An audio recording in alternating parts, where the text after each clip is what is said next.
अब वहां पर जो द्रोणाचार्य जो व्यक्ति हैं जो कुएं के आसपास आए हैं पानी पीने के उद्देश्य से, मैंने उनकी बातों से यही अंदाजा का मतलब होता है अनुमान लगाना, ठीक है, लगाया कि बच्चे हाथ मटका मटका कर जिसे बड़े भैया कह रहे हैं वह बेचारा सभी के ताने चुपचाप सुन रहा है।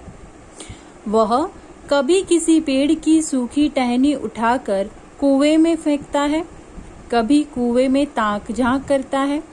वह अपने को लाचार पाकर रुआ सा हो गया। अब यहाँ जिसकी गलती की वजह से गेंद जो है, बड़े भैया जो हैं जिसे प्रोनाउन किया जा रहा है बड़े भैया कहकर, वो जो बच्चा है वो बड़ा चुपचाप सा हो गया है, क्योंकि उसकी गलती की वजह से क्या हो गया है, बॉल कुएं में गिर गया है और सब बच्चे मिलकर उसे क्या कर रहे हैं, ब्लेम कर रहे हैं। तो वो एकदम कॉर्नर में खड़ा है। आप यहाँ पिक्चर में भी देखेंगे ना तो आपको पता चलेगा, ये सब एक साथ खड़े हैं और एक बच्चा यहाँ पर अकेला खड़ा है, उसी के बारे में बात हो रही है, ठीक है। तो वो कैसा हो जाता है, रुआसा हो जाता है। रुआसा का मतलब होता है जब आपको कोई डांटता है या कुछ कहता है तो आप रोने जैसे हो जाते हो ना, वो सिचुएशन जब आपको बहुत बुरा लगता है, आपको रोना आता है, उसे कहते हैं रुआसा। शायद भाई की लाचारी देख भीम को उस पर तरस आ गया। अब बड़े भैया की लाचारी का मतलब होता है मजबूरी।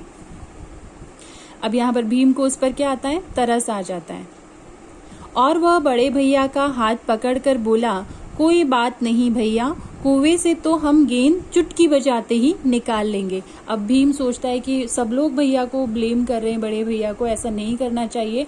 उन्होंने जानबूझकर जो गेंद है वो कुएं में नहीं गिराई है, गलती से उनसे ये इंसिडेंट हो गया है, तो वो उनकी मजबूरी समझते हैं। तो भीम क्या कहते हैं, उनके पास जाते हैं और उनको प्यार से कहते हैं कि कोई बात नहीं भैया, हम यहाँ से भी चुटकी बजाते हुए, इट मीन्स तुरंत क्या करेंगे, बॉल निकाल लेंगे। लेकिन सबको पता है कि यह मुमकिन नहीं है, सारा खेल चौपट हो गया। अब यहाँ पर सबको पता है कि यहाँ पर कुएं में से गेंद निकालना इतना आसान नहीं है। चौपट इट मीन्स बर्बाद हो गया और उनका जो खेल चल रहा था, जो वो एंजॉय कर रहे थे खेल कर, वो क्या हो गया है, बिल्कुल चौपट हो गया, इट मीन्स बर्बाद हो गया है। तुम लोगों ने ये क्या लड़ाई झगड़ा मचा रखा है। कुएं के निकट पहुंचते ही मैं बोला। जैसे ही द्रोणाचार्य कुएं के आसपास पहुंचे, तुरंत उन्होंने बच्चों से क्या कहा कि आप आपस में क्यों लड़ रहे हैं, आप कौन है, एक बालक ने जिज्ञासा प्रकट करते हुए पूछा। द्रोणाचार्य, मैं यहाँ जल लेने आया हूँ। जल इट मीन्स पानी, वाटर।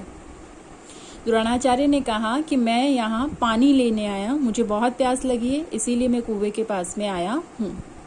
पर आपके पास तो कोई पात्र नहीं है और ना ही कोई डोरी है, आप कुएं से जल कैसे निकालेंगे? युधिष्ठिर ने हाथ जोड़कर पूछा।